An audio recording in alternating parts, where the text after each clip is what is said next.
Hey, how we doing out there? Back to basics here. My inaugural episode. We're going to start it off here with a nice Super Bowl preview. It's especially exciting because the Patriots are back in it, my team. I'm down here in Texas now, but 20 years of season tickets and 2 Super Bowls later, I really miss attending the games and super excited to see them back in it. Seems like it's been a long time, 7 years, despite the fact many teams have never been there. So great stuff, great stuff. We're going to start out here. We're going to go right to it. Let's talk about the crowd. I believe that the crowd will be mostly pro-Seattle based on the proximity, of the stadium to their home. So I think that the crowd advantage will definitely be with Seattle for this one. There's that, but I don't think that'll affect the Patriots too much as we travel pretty well also, and we'll probably have a good amount of fans in there cheering for us too. So that'll be interesting to see. It won't be anything like, the 12th player is over in Seattle, but having the crowd advantage always definitely comes into play. So there's that. So let's go into Seattle's offense versus our defense, or the Patriots defense, sorry. We got Sam Darnold. I mean, what a story, right? 8 years in the league, 5 teams later. Had the unfortunate circumstance of being drafted by the New York Jets, where quarterbacks go to die, pretty much. After a couple of years there, he moved on and kind of backed up and filled in when needed. Ended up in Minnesota last year, had a 14-3 season. Phenomenal year, a lot of weapons. He had Jefferson, Edison, Jones out of the backfield. So some good weapons to work with. But 14-3, for some reason their management didn't find that good enough and moved on, and decided that they were going to stake their future on J.J. McCarthy, and we saw this year how that worked out, and the GM got what he deserved on that one. So there's that. So here he is now, another 14-3 year on a new team. So that's 28-6 in 2 years, okay? That's not fluke. And granted, the weapons again here in Seattle with JSN and Kupp, Rashid and Walker and Charbonnet out of the back, great weapons to use. So a lot of quarterbacks would flourish in a system like that. But you just can't knock the guy or question the guy when he just came from 14-3 on one team and came over here and did it again. So Sam Darnold has definitely claimed his stake as one of the top quarterbacks in the league, in my opinion. So we definitely going to watch out for him out there. Now, I think that their goal will mostly be just good old-fashioned football. In fact, I think both teams are going to go that route. And by that, I mean running the ball hard to set up the pass game. With the weapons he has, as I mentioned, JSN and Kupp, Rashid, they're going to use Walker a lot to set up that passing game. And not just that, Walker himself is quite amazing. So we may have got another little injury blessing as far as Charbonnet goes. I got that guy as a top 3, number 2 running back in the league. And without him out there, it definitely helps us, hurts them. And we've been told how easy this run has been due to injuries and schedule and so on and so forth. So maybe this one's another little blessing that can help us through this game. But like I said, Walker's enough. The guy's phenomenal. I got him top 5, 6 in the league. I'm sure he's going to be a workhorse out there tomorrow, running the ball and catching out of the backfield also.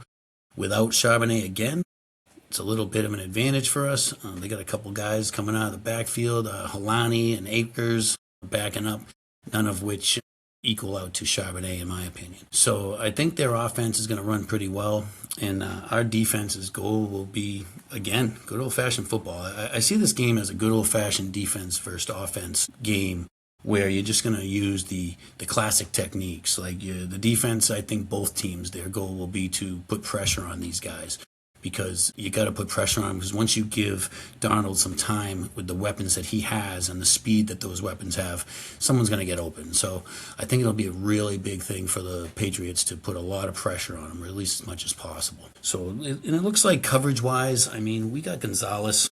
Everybody knows he's one of the tops in the league, covers all the best receivers. We're going to need him to lock down JSN. Not that that's possible. It sounds funny to even say it. But we're going to have him make an effort at that. And that being said, we're going to need our other backs out there, Jones and such, covering Rashid and Kupp. So it's going to be tough if we don't put the pressure on them. If we put the pressure on them and we can keep these guys from getting open, I think that Pats have a good chance at keeping the game low scoring, because I think Seattle will definitely do that with us. So I'll move on. So I also I missed Bonner, tight end Bonner. Great player. He'll sneak in there and make a lot of good catches. They use him down at the goal line. for the tush push and such. So if it's late in the game and they need a touchdown at the goal line, hopefully they'll try that with Bonner as opposed to throwing the ball. So there is that. So just want to make sure Bonner got mentioned. I think he's going to play a role in this game. So there's that. So now we move on to the Patriots offense versus the Seattle defense. So Drake May, MVP candidate, my personal opinion, being a homer, is that he should have won the award. I base that on the fact that he took a team with 3 wins up to 14.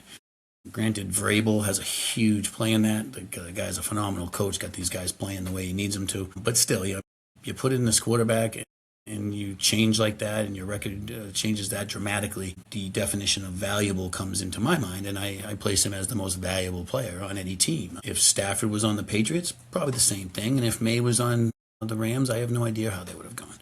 Probably the same. So I consider that MVP race just as close as it actually was in the voting. Again, I just give the nod because of the increase in wins over one season. That clearly he's a very valuable player. But that being said, he's got a pretty good little wide receiver crew too. They quietly got a lot of talent out there. You got Booty and Douglas, and here and there, they go to Kyle Williams. So you got them, and then you have your big guy Diggs. And Diggs is good for those quick cuts, quick passes, because again, I believe that Seattle should be trying to put a lot of pressure on the Patriots, a lot of pressure on May, because that's how you get them to crumble and not find those open men. It's proven just in football itself that pressure on the quarterback is going to change things dramatically, which then brings it up to the line with Will Campbell and others. Will Campbell taking a lot of heat this year, had an injury, but people seem to forget that he's blocking the top defensive end of every single team. And nobody's going to do that and not have guys get by him once in a while. So, but I think overall, based on who he's gone against, he's done a phenomenal job and shown that he's probably one of the best blockers in the league. So we're looking for him to have a good game tomorrow. So out of the backfield, we got Stevenson. He's been working his butt off. In fact, in my opinion, too much, because I think that we're underutilizing Henderson, because Henderson, as we know, extremely explosive. So I think that there's got to be a better way to mix them in with one another back and forth to open up different aspects of the game. Big plays, needing short yards, all that can be opened up by switching off with your running backs, putting in different styles. I think they've underutilized him quite a bit this year. Would have liked to have seen him in there more, especially towards the end of the season here. It seemed like they kind of got off him a little bit, kind of stuck with their guns in Stevenson, which, I mean, how can you knock that too much? I mean, this guy's a great running back, and like I said, he works harder than most people out there. So, I love our backfield. I wish that we would 1-2 it more and utilize both their sets of skills to the best of their abilities and really mess with the defenses, in that sense. So Mac Hollins, always funny, a good guy to watch before the games, that's for sure. And during the games, actually steps in there and makes some big plays. So I'm hoping that 1 or 2 good plays to him could help the Patriots in the game. And he usually does a great job of getting the team fired up. So I think that based on that, we'll definitely go in there confident. I think Seattle's D is phenomenal. What else can you say? Best in the league, potentially. They are going to put a lot of pressure on May, and it's very proven, as I said earlier, that May struggles with pressure. Completion percentage and the statistics all go down dramatically when he's being under a lot of pressure. So I expect Seattle D to definitely do that.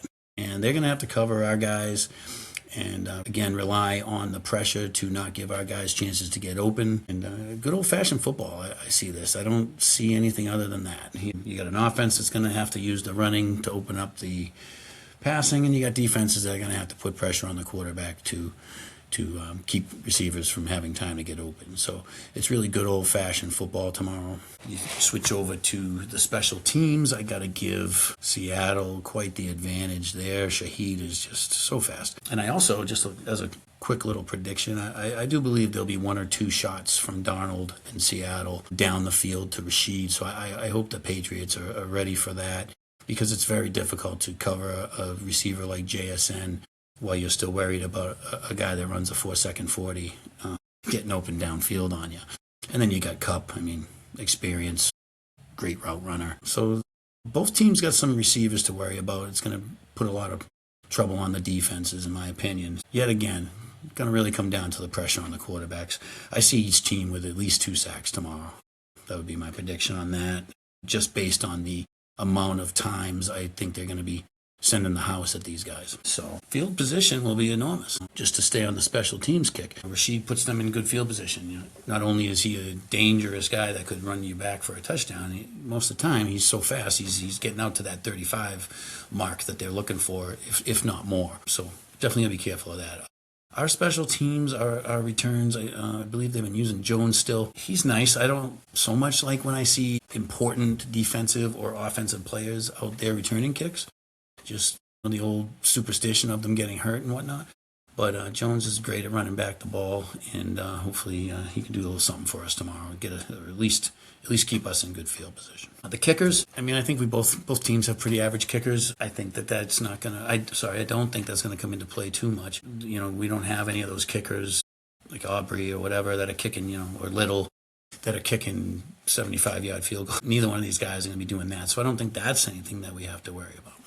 So now let's just shift over to my homer prediction for the game. I got this game 24-10, Patriots. I think that it's going to be very tight throughout. I think they'll come back in the fourth quarter, the Patriots that is. I think Seattle will have a lead, possibly 20-17, and I think Dre's going to give us a Brady-like drive at the end of the game to go down and not just tie it, but to win the game with a touchdown. So that's my prediction. I know it's very homerish. I know that I'm likening him to Tom Brady. That's fine because I am a huge Homer fan, and my heart's out here rooting for them. I think Seattle's a great team. I wish them and their fans good luck, but I'll be rooting for my Pats for a 24-20 win. And this was my first podcast. I hope I didn't do too bad, and hopefully I broke down the game for you guys. Please like, follow, comment, all that stuff. Be really looking forward to it. Our next episode will be coming out soon. Thanks again.